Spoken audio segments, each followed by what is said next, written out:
Look, I think that in South African rugby, the funnel closes down ever so quicker as to who can flow through and become a pro, the cream of the crop. There are always traditionally been 8, now there are 9 Premier League schools in the Western Cape, the 4 Southern Suburb schools, the 4 Boyland schools, and now Stellenberg have joined that as well. If you're playing in that league week in, week out, you're testing yourself against the best, some of the best players in the country, some of the top schools in the country. The selectors obviously come and watch those games. You know, the Cravenry coaches generally come from those schools as well, so they are at those games and, you know, they're watching the videos before and after. So, you know, you're getting noticed by the right people effectively, and you've got a much better chance, obviously, of making it into a provincial side. And that is where the gap grows a lot, where you'll find that no matter how passionate you are, if you do not find spaces where you can challenge those guys week in and week out, you will not have what it takes to meet up with them, and secondly, you'll be off the radar.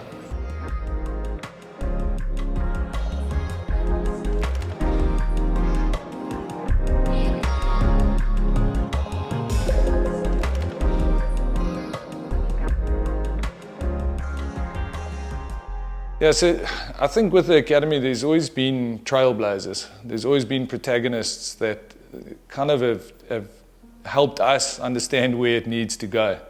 And 2 of them, Lukhanyo and Lumla and Lukhanyo. Lumla's a prop, Lukhanyo's a hooker, and they started playing rugby together. They're best mates, they're like brothers. It mirrors the Bismarck and Yannick du Plessis. Wherever Bismarck goes, Yannick goes with him. And Lukhanyo has definitely been the Bismarck in that relationship, dragging his brother everywhere. Both from Makaza and Khayelitsha, a big group of our kids come from Makaza. And when Lumla and Lukhanyo got to high school, the 2 of them became a challenge for us. Amongst others their age, but where do we put them? They can't stay in the township. Their schools are not equipped to manage their talent. I sent them to a school called the Western Cape Sports School. I had to find somewhere for them to play, which was a government initiative, which halfway through that, I think they were under 15 then, and it just wasn't working. We had these other kids starting to go to Sax, and at the time Sax didn't have space for these 2. And so I basically went and bent Clinton van Rensburg, he's the director of rugby at Rondebosch, went and bent his arm. Just please take these kids. So I was obviously intrigued when Murray gave me a call saying that he has got his 2 boys, good young men, obviously good rugby players. So yeah, I knew it was going to be difficult to make it work, but I said to Murray, bring them through to Rondebosch here and let them train with us a bit and let's have a look at them. And when I met them here on the lower desert at that first training session, they really made a massive impression on me, not only as rugby players, but as good young men as well. I actually remember sitting in the principal's office there, myself, Murray, Lukhanyo, Lamla, and these 2 have always had a suit of armour about them. They've always been quite puffed up. They're 2 front row forwards, so obviously they're like that. They were great, but you could see they were terrified. And again, that's fish out of water. So Murray and I are walking out into the car park, looking at each other, not for the first time around then, and going, is this going to work? Is this the right thing for them? Are they going to be okay? What do we need to do to support that? And then within 5 minutes of them being accepted to the school, there's a month-long bus strike. There's so many off-field issues when you're sending kids like that into that environment. When they went to Rondebosch, they went in the boarding house for the first year, and then we used to use the buses to get them to school, and then there was a taxi and bus strike, and it went on for months. And Max and I were driving to Khayelitsha at like 4 o'clock in the morning to fetch them, to take them to school. Drove out, you had to be back out of Khayelitsha by about 5:45 a.m. to stand a chance of making the 2.5 hour journey back to get them to school in time. If they hadn't got to school in that first week, no chance. They wouldn't have made it through. And that's no mark on their character or their, their characteristics.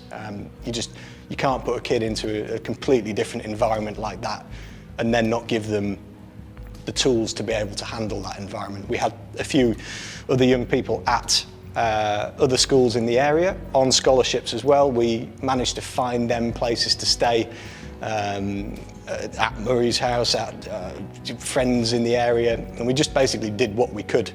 There wasn't really space in the boarding house. We were putting pressure on the school, and then some of the parents at the school got wind of it and they started causing a bit of trouble, and then Lukhanyo and Lumla got in the boarding house. I think that was the start of them feeling like they belong at Bosch. And then with the rugby, it was no doubt from the start that Lukhanyo had all the talent. He was incredible ball carrier, incredibly explosive, powerful runner. And Lumla was the quiet one, the one with the potential to get a lot better. Okay, my name is Lukhanyo. My surname is Vokozela. I'm currently a professional rugby player at the Western Province Rugby Union.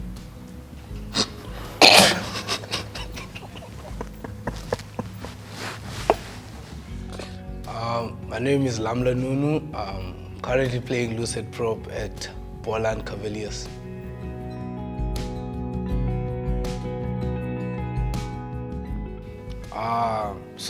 Look, I remember my first time wearing that #1 jersey for Ranabush Boys.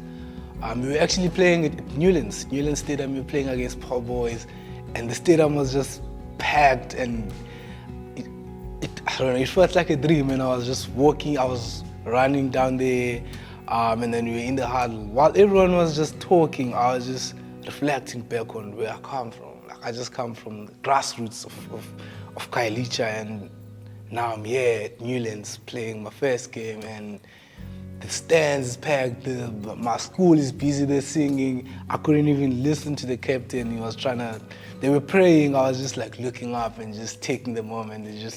And the nice thing about it is my boy was next to me. I was just hugging Lukhanyo next to me, and we were just both looking up, and I was just like, yeah. I felt like I made it at the time. I haven't ever felt like that ever again.